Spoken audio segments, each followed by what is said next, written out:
अस्सलाम वालेकुम क्लास। आज हमारा कंप्यूटर पार्ट 2 का लेक्चर नंबर 15 है। लास्ट लेक्चर में हमने कुछ डिस्कस किया था डाटा इंटीग्रिटी को, नॉर्मलाइजेशन को, ठीक है। और हमने कहा था कि नेक्स्ट लेक्चर में हम फर्स्ट नॉर्मल फॉर्म को पढ़ेंगे, ठीक है। तो आज हम फर्स्ट नॉर्मल फॉर्म को शुरू करते हैं। बेटा फर्स्ट नॉर्मल फॉर्म नॉर्मलाइजेशन से पहले हम कुछ चीज़ें और भी करते हैं, पहले उनको देखते हैं, ठीक है। कुछ छोटी छोटी चीज़ें हैं जो हम नॉर्मलाइजेशन करने से पहले करते हैं, ठीक है। वो कौन कौन से चार काम हैं जो हम नॉर्मलाइजेशन से पहले करते हैं, तो देखते हैं। सिनोनिम्स,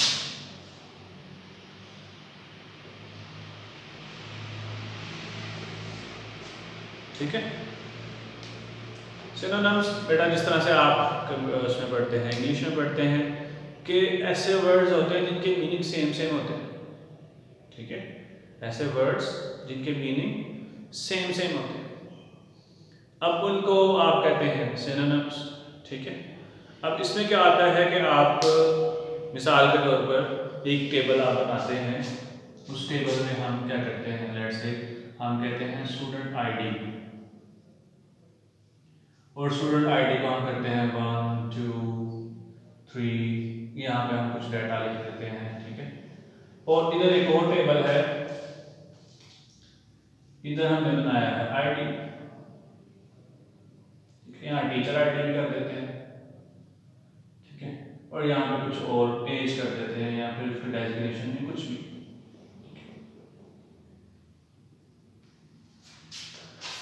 क्या किया हमने, रिपीट करता हूँ। एक हमारे पास टेबल था, उसमें स्टूडेंट आईडी 1 2 3।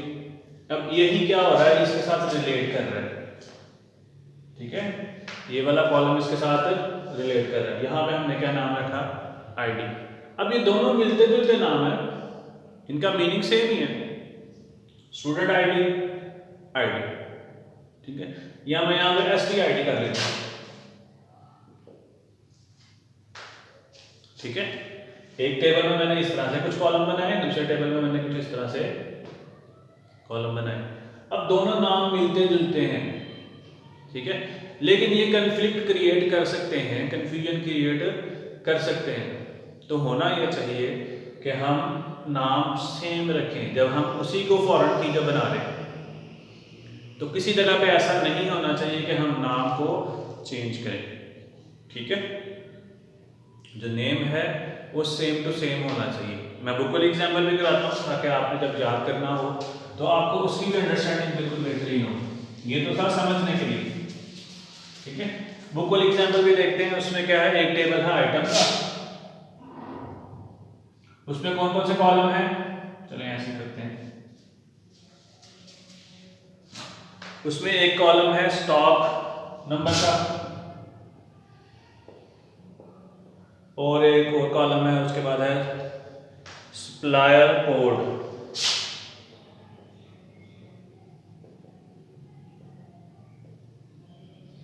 दो कॉलम है इसमें, ठीक है। दो कॉलम इसमें बन गए। एक दूसरा कॉलम है, एक उसमें है सप्लायर।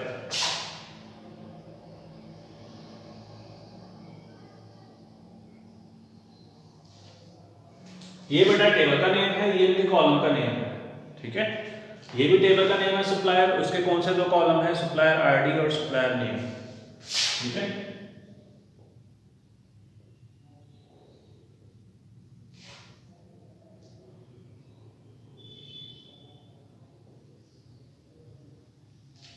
असल में जो सप्लायर कोड है ये लिंक कर रहा है किससे, सप्लायर आईडी से, ठीक है।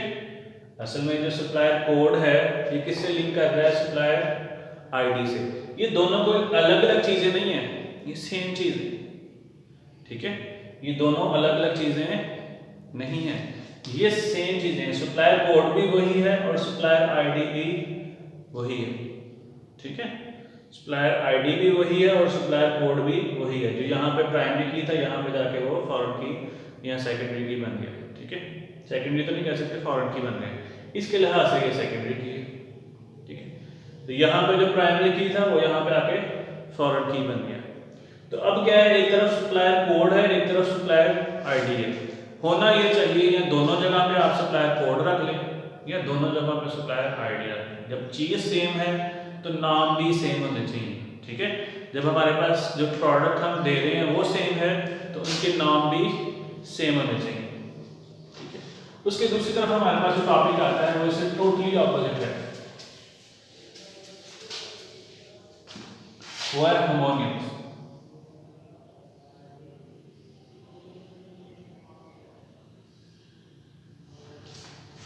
ठीक है, सिनोनियम्स थे और ये क्या है, होमोनियम्स। होमोनियम्स में क्या है कि दो डिफरेंट टेबल हैं और दो डिफरेंट चीजें हैं लेकिन नाम सेम है उनका। बात समझ आई? वहां क्या था, दो सेम चीजें थी। सिनोनियम में क्या होता है, एक ही वर्ड है, उसी के लिए आप दो तीन वर्ड्स और यूज कर लेते हैं, उसी से मिलते जुलते होते हैं। वर्ड चेंज होते हैं लेकिन मीनिंग सेम होता है। बात समझ आई? वर्ड्स चेंज होते हैं लेकिन मीनिंग सेम होता है। हार्मोनियम से उससे ऑपोजिट है, आपके पास सेम वर्ड है लेकिन मीनिंग चेंज है उसका। देखते हैं, जिस तरह से मिसाल के तौर पर मैं लिखता हूं, एक टेबल है पहले स्टूडेंट का,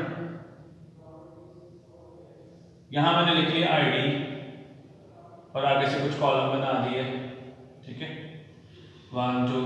एक टेबल है टीचर का और इसमें भी है आईडी और आगे से कुछ कॉलम बना दिए।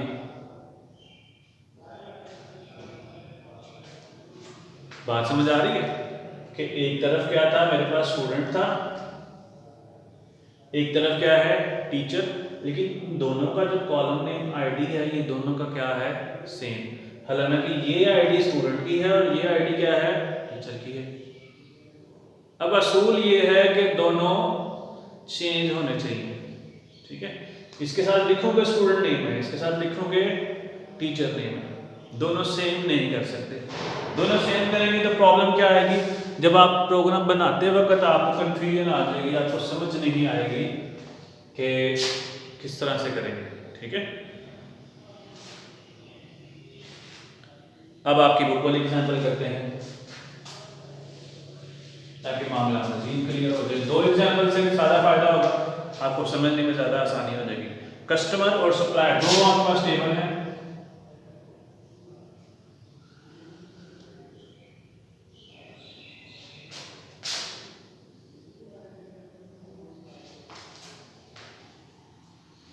और कस्टमर में भी कंपनी नेम है, उसमें भी कंपनी नेम है, ठीक है, इसमें भी कंपनी नेम है,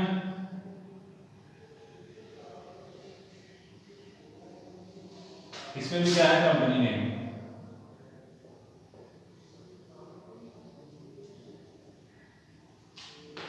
एक टेबल हमारे पास बन गया कस्टमर का, एक टेबल हमारे पास बन गया सप्लायर का, और कस्टमर में भी क्या है, कंपनी नेम का एक कॉलम है, सप्लायर में भी क्या है, कंपनी नेम का कॉलम है।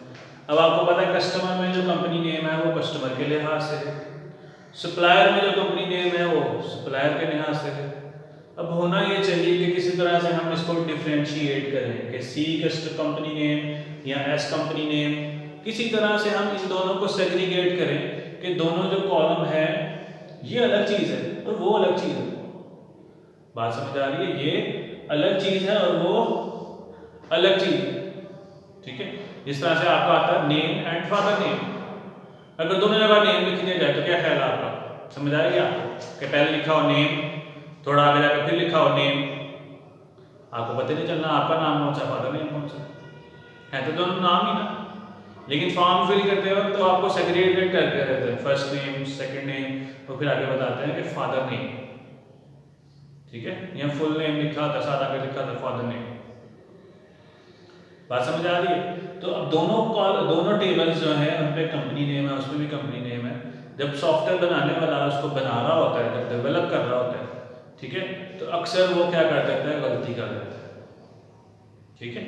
तो इस तरह की गलतियों से बचने के लिए हम क्या करते हैं, हम हार्मोनियम्स यूज़ करते हैं, यानी जहाँ पर आपके पास दो सेम नाम आ जाए लेकिन वो दो डिफरेंट प्रॉपर्टीज़ को शो करते हो, तो हम उसमें सेग्रीगेशन लगाने के लिए कोई ना कोई वर्ड और ऐड कर देते हैं। इसमें मिसाल के तौर पर CUS अप्लाई किया जा सकता है, जब SUP अप्लाई किया जा सकता है, ताकि दोनों में डिफरेंस मालूम होता रहे।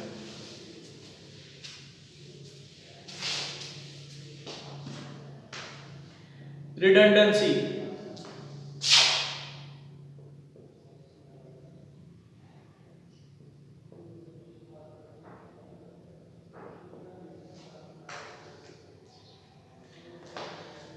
रिडेंडेंसी क्या है? रिडेंडेंसी मतलब डुप्लीकेशन, कि कोई डाटा डुप्लीकेट हो रहा है, डबल हो रहा है। अब वो क्या हो सकता है? जिस तरह से यहाँ उन्होंने बॉडी की टेस्ट एग्जाम्पल दी है, डेट ऑफ बर्थ की और आपकी एज की, वर्ड तो डिफरेंट यूज किए, एक जगह डेट ऑफ बर्थ पूछा है, दूसरी जगह एज पूछी है, ठीक है। तो आई थिंक दोनों सेम चीज़ हैं। अगर आपके कंप्यूटर को डेट ऑफ बर्थ मिले तो वो आपकी एज तो कैलकुलेट कर ही सकता है, ठीक है। या अगर एज को बता दें परफेक्ट तो वो डेट ऑफ बर्थ भी कैलकुलेट कर सकते हैं। तो एक ही खाना होना चाहिए डेट ऑफ बर्थ का, एज वाला खाना होना नहीं चाहिए, या एज वाला खाना हो डेट ऑफ बर्थ वाला ना हो, ठीक है। डिफरेंट सिनेरियोज में हमें डिफरेंट रिक्वायरमेंट्स हो सकती हैं। मिसाल के तौर पे कंपनी में अगर आ रहा है एक पर्सन, उसकी डेट ऑफ बर्थ ना भी पता हो तो कोई मसला नहीं, अगर एज भी हो तो काफ़ी, ठीक है। लेकिन एक स्टूडेंट आ रहा है अगर एक कॉलेज में या स्कूल में, तो उसकी डेट ऑफ बर्थ पता होनी चाहिए, क्योंकि जब रजिस्ट्रेशन करवाते हैं तो इसमें वहाँ उसकी ज़रूरत पड़ती है, ठीक है। तो यहाँ पे क्या है, अब आपको लग रहा होगा कि 2 खाने बनने से कितना के भी यूजेज आ जाएगा ज़्यादा, लेकिन अगर आप सोचें कि आपके पास 1 मिलियन यूज़र है, तो इसका मतलब 1 million data date of birth का और 1 मिलियन डाटा एज का डुप्लीकेट हो रहा है, और फ़ायदा भी कोई नहीं, चीज़ तो सेम ही होगी ना। या तो ऐसा हो कि डबल रखने का हमको कोई फ़ायदा हो तो हम इसके बारे में गौर खोज करें कि चलें यार कि इसको डबल कर लेते हैं, इस सिनेरियो में या इस सिचुएशन में हमको फ़ायदा देगा। ऑल्दो ये हमें सारे सिचुएशंस में या सारे सिनेरियोज में फ़ायदा नहीं दे रहा, लेकिन कुछ सिचुएशंस में या कुछ सिनेरियोज में हमें फ़ायदा भी दे रहा है, ठीक है। तो उनमें हम इसके बारे में सोच सकते हैं, ठीक है। अच्छा जी, उसके बाद है mutual exclusiveness of the data. जी बेटा ये टॉपिक भी समझते हैं।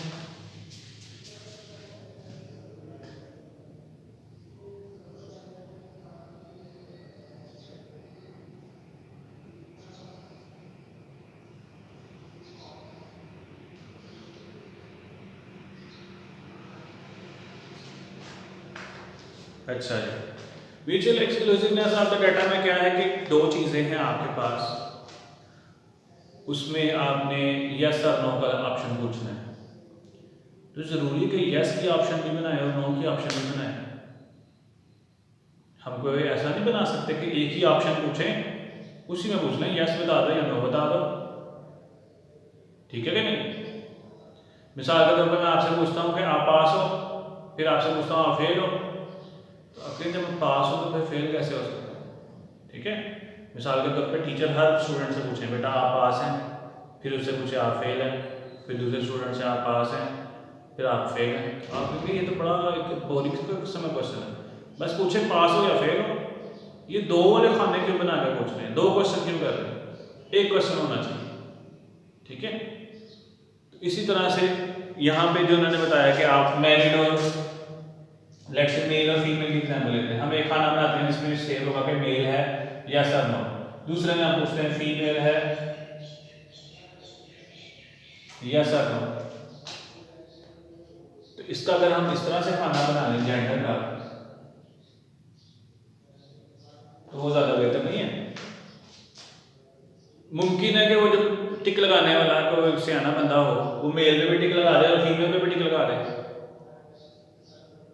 एक तो ये गलती लग जाएगी ना, मेल पे भी टिक लगा दे फीमेल पे भी टिक लगा दे, गलती लग गई, ठीक है।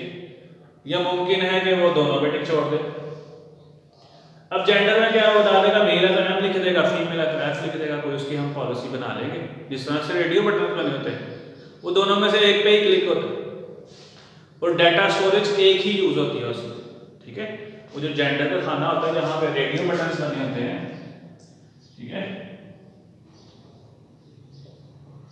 अब अक्सर आप कोई फॉर्म फिल कर रहे हो तो ऐसे रेडियो बटन बने होते हैं, जिसको आप फिल करते हो वो एक बॉक्स बनता है जेंडर का, उसमें एम मेल सेव हो जाता है। अगर फीमेल पे करेंगे तो एक बॉक्स है जिसमें फीमेल सेव हो जाएगा, ठीक है।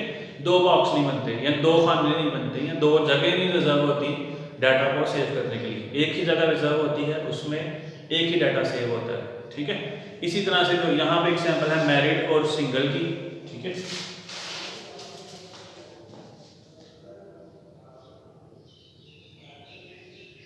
मैरिड की या सिंगल की। हो सकता है कोई पर्सन दोनों पे क्लिक कर दे कि मैरिड भी हो सिंगल भी हो, ठीक है।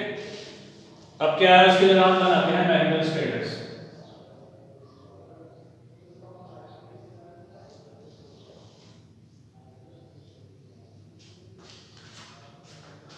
मैरिटल स्टेटस में क्या आएगा कि आप लिख देंगे, अगर मैरिड है तो एम लिख देंगे, अगर सिंगल है तो एस लिख देंगे, ठीक है।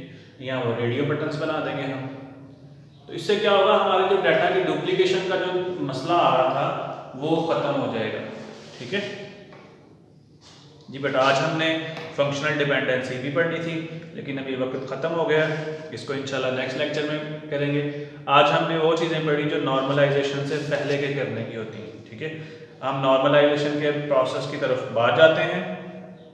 पहले ये 4 चीज़ें हम क्लियर करते हैं, उसके बाद हम नॉर्मलाइजेशन स्टार्ट करते हैं। इंशाल्लाह नेक्स्ट लेक्चर में हम नॉर्मलाइजेशन की तरफ मूव करेंगे। ओके स्टूडेंट्स, अल्लाह हाफिज़।